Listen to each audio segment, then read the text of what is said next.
I love to see where you're watching my videos from all around the world. Thank you so much for all your support. Now, let's get into today's heartfelt story. They say Barrhaven is the kind of suburb where life feels predictably calm, a place of clean sidewalks, quiet streets, and townhouses lined up in perfect rows, each holding a family chasing the same simple dream: safety, stability, and a better tomorrow. But stories like this don't begin with chaos. They start years earlier with someone trying to build a life. Back in 2020, long before anyone in Canada knew the Wickramasinghe family by name, Dhanushka Wickramasinghe stepped off a plane at Toronto Pearson Airport carrying nothing but 2 suitcases and a prayer that everything he'd sacrificed would eventually be worth it. He had left behind the hot air and crowded streets of Sri Lanka for a clean slate, one he hoped would give his family opportunities he never had. He didn't come with his wife. He didn't come with his children. He came alone. Because that was the plan. He would go first.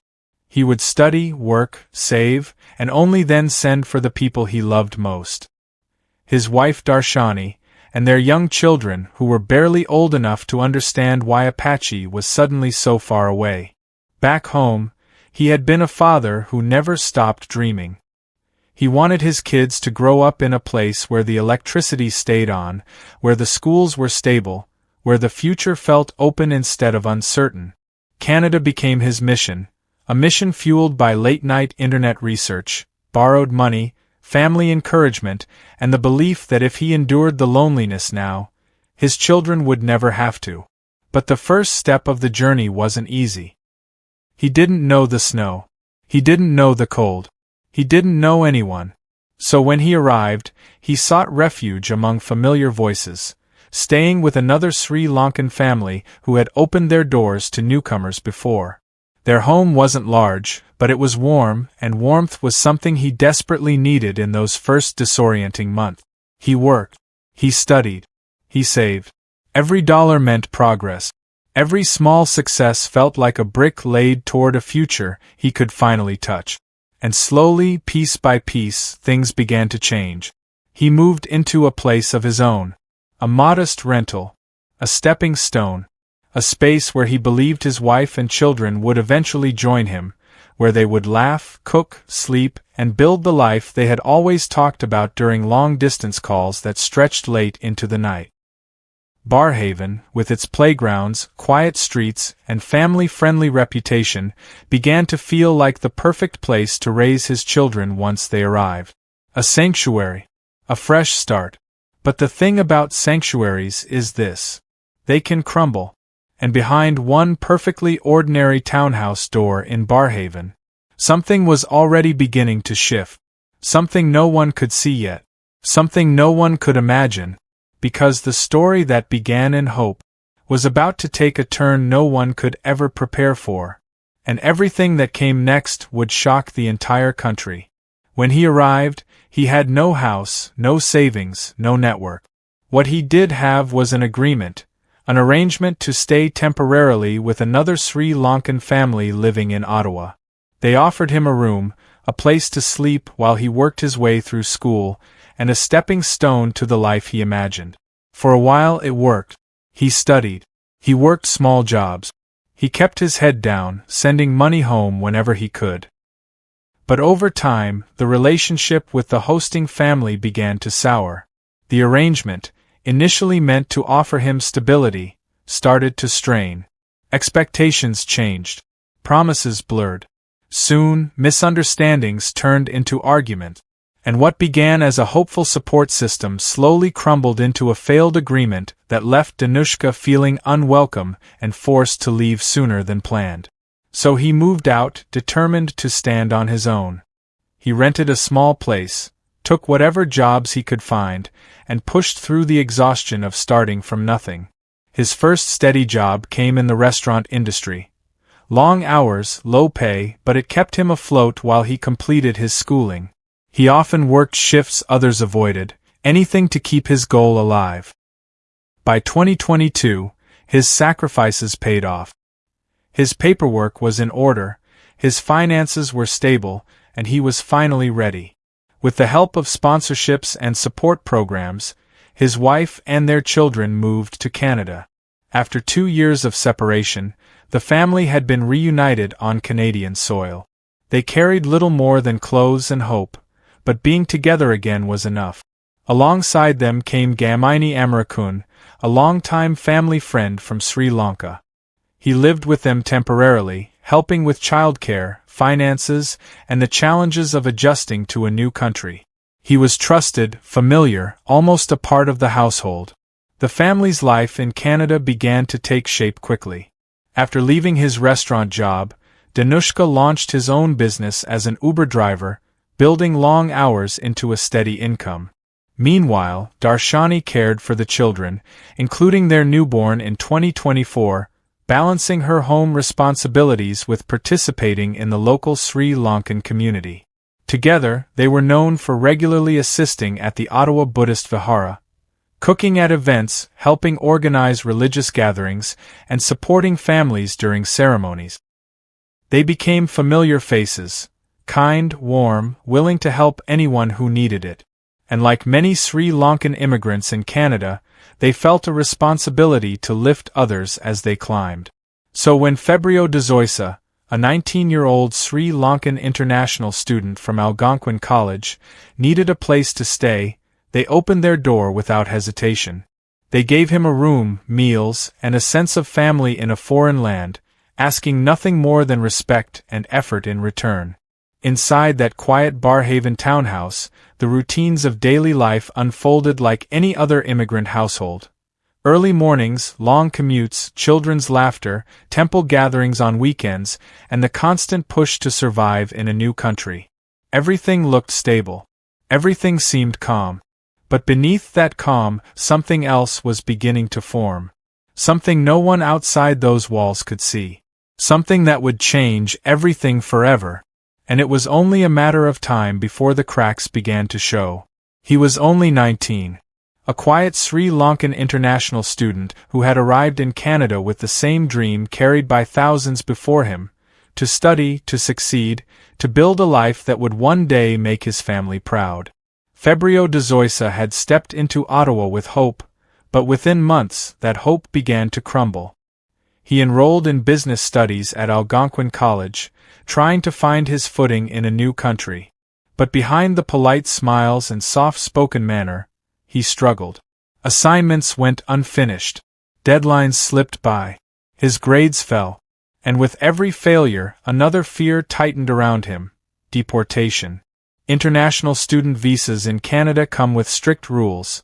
You must pass, you must attend, you must stay on track. Febrio wasn't. By early 2024, according to public reports, his performance had dropped so low he believed his future in Canada was collapsing beneath him. And when that pressure mixed with homesickness, isolation, and cultural displacement, his mental health spiraled. Those closest to him later described him as suicidal, terrified, and sinking deeper into his own silence.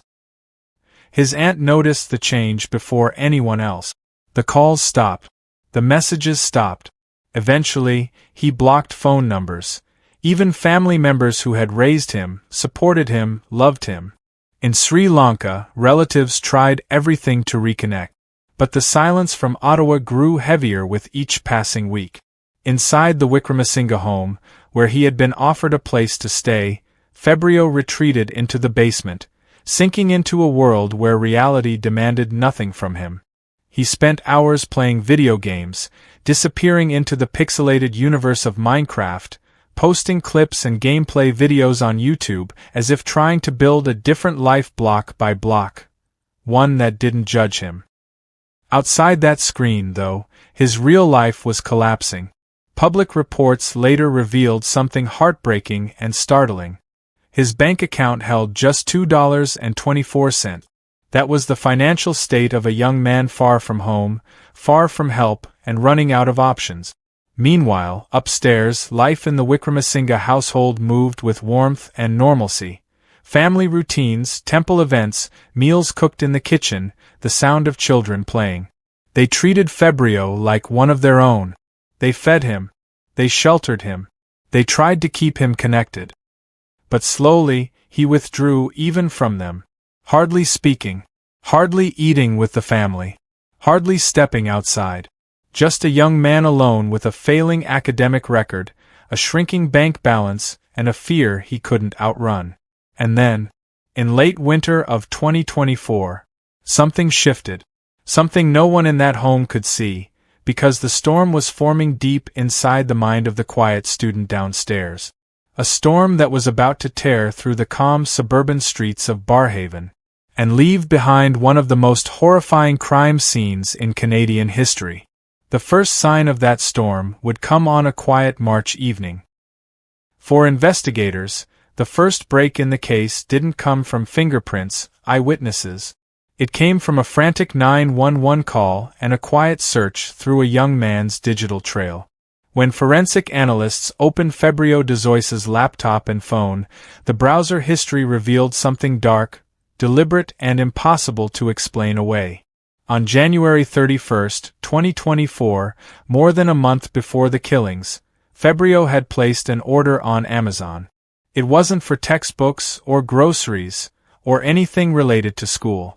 It was a 38-inch hunting knife, shipped directly to the Barrhaven townhouse, signed for by Febrio himself. Police marked the timestamp. They marked the shipping address. And then they marked the chilling reality. This weapon was purchased for one purpose. But the deeper they dug, the clearer the pattern became. Febrio had been researching knives, hunting weapons, and blade durability for days before that purchase. He spent hours reading forum posts about how to sharpen steel. He viewed tutorials about knife grips and effective strikes. There was even a search query investigators will never forget. How to kill quickly with a knife.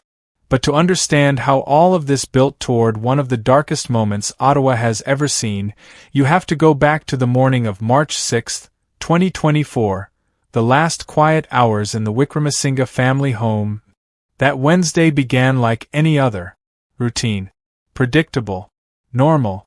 At 3:30 a.m., while most of Barrhaven slept under a blanket of stillness, Dhanushka Wickramasinghe quietly slipped out the door for his shift. He often worked two jobs, one in the early hours, one later as an Uber driver, to support his growing family. This was his rhythm, his sacrifice, his way of giving his wife and children the life he dreamed of back in Sri Lanka. By 9 a.m., he returned home. He parked the car, stepped inside, and found the kids dressed and ready.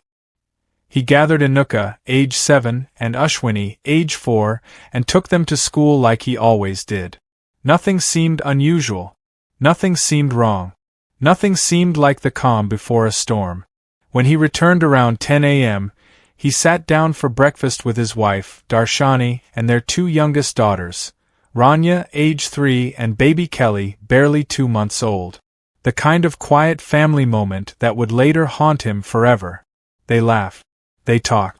He kissed them goodbye. By 10:30 a.m., he was out the door again, heading to his second job driving for Uber, planning to return later for lunch or afternoon chores. But inside the townhouse, the atmosphere shifted. The clock ticked past 11 a.m., then 12, then 1. Inside the home, Febrio De-Zoysa was awake, agitated, restless. He had barely slept the night before. For weeks, his mental state had been deteriorating. Failing grades, fear of deportation, no money in his account, and complete isolation from his family in Sri Lanka. But paired with the knife sitting in his belongings, and the late-night searches about killing techniques, investigators later concluded that March 6 was planned, not spontaneous. Sometime shortly after 1 p.m., the first scream rang through the townhouse. It came from Darshani. Neighbors later told police they heard what sounded like a thud, then a cry, then silence. At first, no one acted. It was a quiet street, a peaceful townhouse complex. Unusual noises weren't common, but they also weren't alarming. Inside, Febrio attacked with the hunting knife he had ordered weeks earlier. The exact sequence, the order of the victims, would be reconstructed through forensic blood pattern analysis, wound tracing, and the positioning of bodies and confession made by Febrio De-Zoysa. The brutality was staggering. But the most chilling part wasn't what investigators found. It was what they didn't find. Because somewhere inside that timeline, between the first scream and the last moment of violence, something happened in that townhouse that even detectives struggled to comprehend. And the truth of that moment was still waiting to be uncovered. Because one piece of evidence hadn't been revealed yet, something that would change the entire case. The townhouse on Barrhaven Drive sat quietly under the fading March light, the kind of calm suburban setting where every window tells a story of routine, family life, and ordinary evenings. But inside that home, on March 6, 2024, something unthinkable had already begun. According to investigators, the chain of events started with Dhamini Amrakun, the trusted family friend who had been staying with the Wickramasinghe family. He was a familiar presence, helping with errands, supporting the children, and sharing the home with warmth and loyalty. But on this day, he became the first target. Earlier in the afternoon, while the house was quiet and the children were playing upstairs, Febrio De-Zoysa approached Dhamini. Investigators later confirmed that Dhamini was attacked first, stabbed repeatedly with the 38-inch hunting knife De-Zoysa had purchased weeks before. The struggle was violent. Blood evidence later mapped the trajectory of Dhamini's final desperate attempts to escape. He never made it out of the room. The suspicion that never reached safety. Meanwhile, Darshani Ekanaik heard strange noises coming from downstairs. At first, they sounded like a scuffle or something falling. Not the kind of sound she usually heard from Dhamini. Concerned, she called her husband Dhanushka Wickramasinghe, who was still working his Uber shift. "Can you check on Dhamini?" she asked. But someone else answered the phone. Febrio. He picked up the call and, in a calm voice, told her the noise was from a movie he and Dhamini were watching. His tone was collected, steady, too steady. Darshani had no idea Dhamini was already dead. He then moved to main building where he turned on Anuka, Ashwini, Rania, before moving upstairs to stab Darshani, who was holding her 2-month-old baby. Darshani suffered multiple stab wounds and defensive injuries, suggesting she tried desperately to protect her children. The children, Anuka, Ashwini, Rania, and baby Kelly, were each attacked with the same weapon, each found in different rooms, indicating they were chased. The home became a nightmare. Rooms overturned, bedding soaked, toys scattered, footprints and drag marks telling a story no one wanted to hear. And all of it happened before 3 p.m. Before the school day even ended. Before Dhanushka could return home. After hours of waiting, and a killer trying to stay calm. By 5:20 p.m., with the bodies of several family members already inside the home, Febrio called Dhanushka himself. He asked a strange question, one investigators would later describe as chilling. "When are you coming home?" He wasn't checking in out of concern. He was preparing. And during the hours that followed, he tried to hold himself together, scrolling through TikTok, watching random videos, pacing and sitting in silence as he waited for the final member of the household to return. After finishing work, Dhanushka stopped at the gym. It was a normal routine, something he did to stay active after long shift. He had no idea what waited for him. When he pulled up at the townhouse, the lights were off, unusual for early evening. He remained in his car for 10 minutes, catching up on messages, scrolling through social media, and replying to family members overseas. Police later confirmed these timestamps during forensic digital analysis. Inside the house, in the dark, Febrio stood waiting. The moment Dhanushka opened the door, Febrio rushed toward him and plunged the hunting knife into him multiple times. The force of the attack pushed Dhanushka backward, but adrenaline carried him forward. Bleeding, shocked, and desperate to reach his family upstairs, he fought his way free and stumbled up the staircase, calling out for his wife. But when he reached the bedroom, the door was locked. The house was silent. Too silent. He banged on the door with what strength he had left, unaware of what lay behind it, unaware of the fate of his wife and children, unaware that the nightmare was still unfolding around him. And downstairs, in the shadows of the quiet suburban home, Febrio wasn't finished. Dhanushka Wickramasinghe didn't remember how he stood up, or how he kept moving. All he remembered was the blood, the burning pain spreading across his chest and arms, and the unmistakable realization that if he stopped moving, even for 1 second, he would die. After being stabbed repeatedly by Febrio De-Zoysa, he managed to break away, using a moment of distraction when Febrio paused to adjust his grip on the knife. Dhanushka stumbled down the staircase, gripping the railing with one hand as his other pressed against a wound that wouldn't stop bleeding. The floors beneath him were slick. Every breath sounded like a whistle leaking through a torn lung. He pushed through the front door. Cold March air hit his face like a slap. He collapsed onto the front steps of the townhouse, drenched in blood, some his, some belonging to the family he didn't yet know was gone. His voice cracked as he screamed for help. The quiet Barrhaven street, usually filled with children, families walking dogs, and the hum of suburban life, was suddenly pierced by a sound no neighbor ever forgets. A neighbor from across the street, startled by the desperate cries, rushed outside. When she saw Dhanushka curled on the ground, bleeding heavily, her hands began to shake. She grabbed her phone instantly. "I'm calling 911. Stay with me. Please, stay awake." Dhanushka struggled to form words. "My family inside knife." Within minutes, Ottawa police cruisers tore through the neighborhood, lights flashing across rows of identical townhouses. Officers arrived expecting a stabbing. They were not expecting a massacre.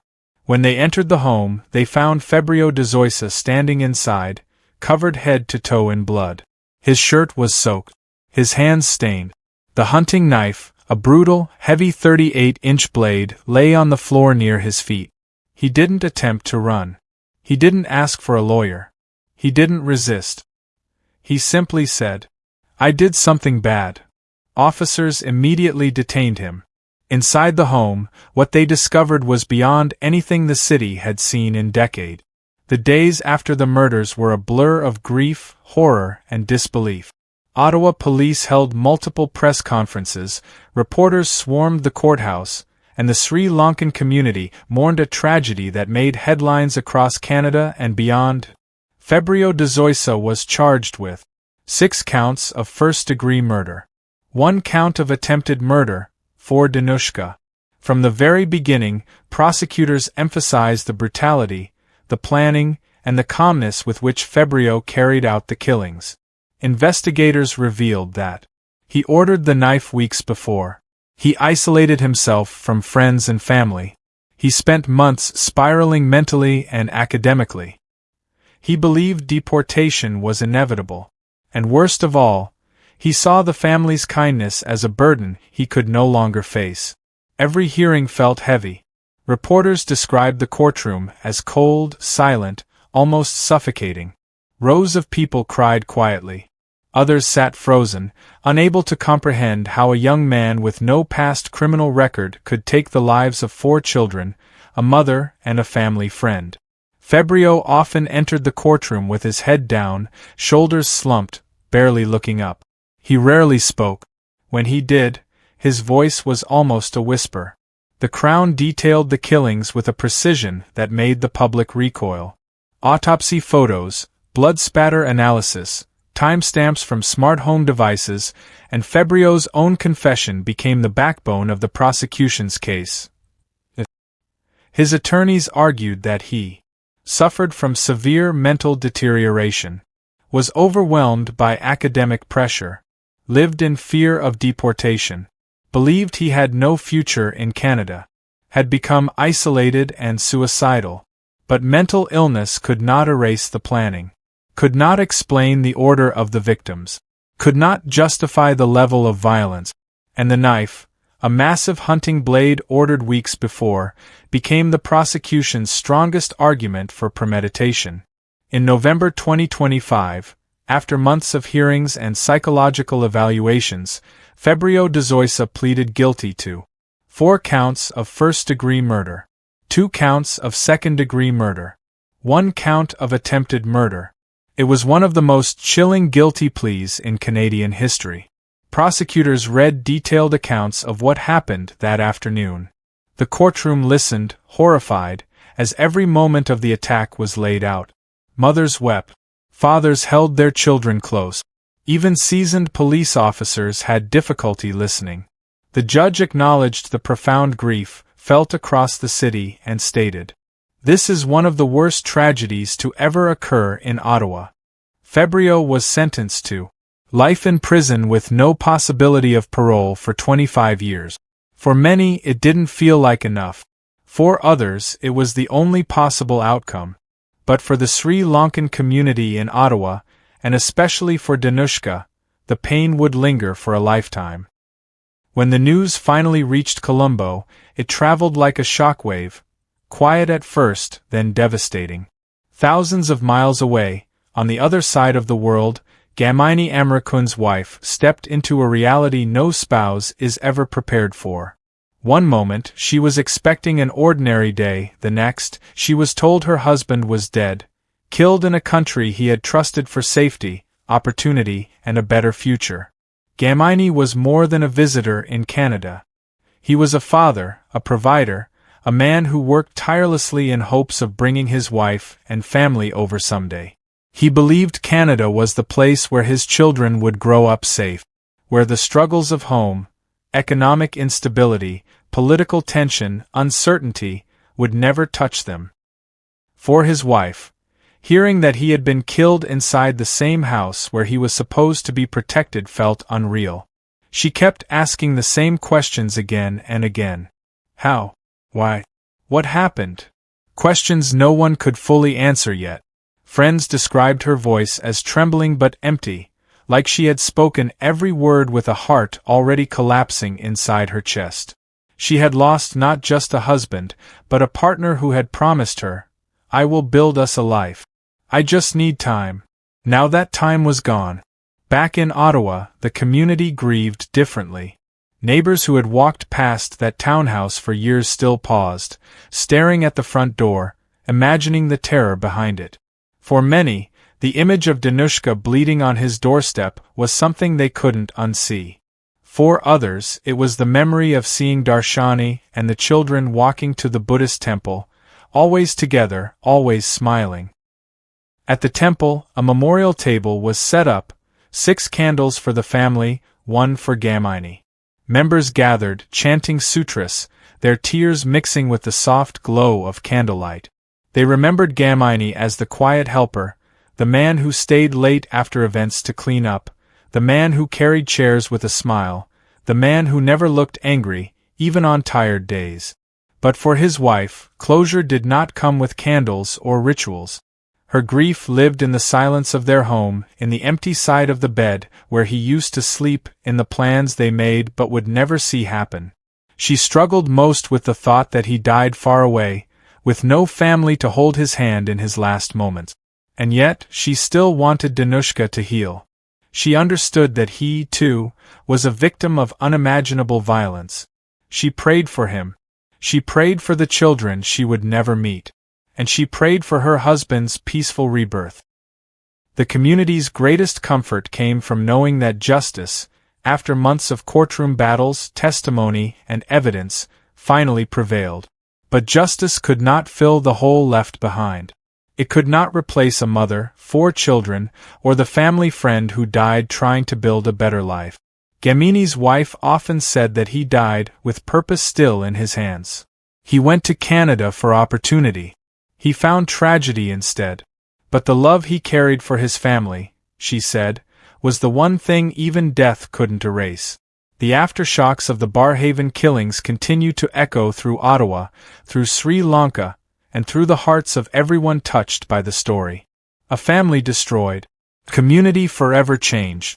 A survivor forced to live with memories no human should ever hold. And somewhere across the ocean, a wife still waits, not for answers, not for justice, but for the day she believes she will see her husband again. In the days that followed the horrific events at the Barrhaven townhouse, Dhanushka Wickramasinghe found himself grappling not only with physical injuries but also the unimaginable emotional toll of losing his wife, 4 children, and family friend in a single, brutal attack. Survivors often describe a haunting silence after such tragedies, a quiet so heavy it presses against the chest, and for Dhanushka, that silence became a constant companion. He struggled with waves of shock and guilt. Even though he had survived, narrowly escaping death at the hands of Febrio De-Zoysa, he was forced to confront the reality that his family, his life, had been forever shattered. The routine of everyday life, something he had once taken for granted, now felt impossible. Every corner of the townhouse, every room, every object reminded him of those lost, and the moments that could never be reclaimed. Yet, amid the grief, Dhanushka showed an extraordinary resilience. Friends and extended family stepped in to provide support, helping him navigate immediate practicalities: funeral arrangements, memorial services, and managing legal proceedings. Community members, neighbors, and even strangers in Ottawa came together, offering words of comfort, donations, and gestures of solidarity, recognizing the deep tragedy that had befallen one family. Therapy and counseling became central to his recovery. He spoke openly about trauma, the difficulty of facing the world after such violence, and the challenge of reconciling survival with loss. Slowly, he began to find meaning in honoring the memory of his family, establishing small routines to maintain connection with their lives, remembering birthdays, recounting stories of their childhood, and sharing memories that no one else could ever know as intimately as he did. Dhanushka's life also became a quiet testament to perseverance. Even as legal proceedings against Febrio De-Zoysa unfolded, he focused on building a foundation for what remained: his own survival, his ongoing work, and the legacy of his family's memory. He found solace in the community and the values his family had always held dear, particularly their devotion to their faith, the Buddhist temple, and the small acts of kindness that had once defined their household.